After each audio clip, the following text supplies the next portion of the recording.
రైట్గా details చూస్తే ప్రపంచ ప్రఖ్యాత హార్వర్డ్ యూనివర్సిటీకి డొనాల్డ్ ట్రంప్ నేతృత్వంలోని అమెరికా ప్రభుత్వం ఊహించని షాక్ ఇచ్చింది. యూనివర్సిటీలో కొత్తగా అంతర్జాతీయ విద్యార్థులు చేరకుండా నిషేధం విధిస్తూ కీలక నిర్ణయం తీసుకుంది. Student and exchange visitor program కింద హార్వర్డ్ కు ఉన్న గుర్తింపును రద్దు చేసినట్లు America department of homeland security కార్యదర్శి క్రిస్టీ నోయం ప్రకటించారు. ఈ నిర్ణయం అంతర్జాతీయ విద్యార్థుల భవిష్యత్తుపై తీవ్ర ప్రభావం చూపే అవకాశం ఉంది.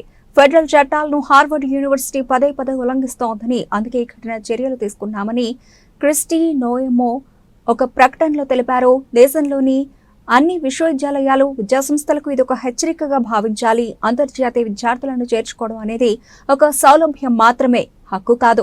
ఫెడరల్ చట్టాలను పాటించడంలో హార్వర్డ్ విఫలమైందన్న ఆ సౌలభ్యాన్ని రద్దు చేశామని ఆమె పేర్కొన్నారు. సోషల్ మీడియా ప్లాట్ఫామ్ ఎక్స్ లో కూడా క్రిస్టో నోయం ఈ విషయంపై స్పందించారు. వైవిధ్యం, సమానత్వం, చేరిక, డైవర్సిటీ, ఈక్విటీ అండ్ ఇంక్లూజన్ కార్యక్రమాలను తొలగించాలని, అంతర్జాతీయ విద్యార్థుల భావజాల సంబంధిత అంశాలపై నిఘా పెట్టాలన్న డిమాండ్లను హార్వర్డ్ తిరస్కరించింది. దీంతో ఏప్రిల్లోనే హార్వర్డ్ కు అంతే $2.2 బిలియన్ ఫెడరల్ గ్రాంట్లను ప్రభుత్వం నిలిపివేసింది. ఇప్పుడు student and exchange visitor program certificate ను కోల్పోయారని ఆమె పోస్టు చేశారు.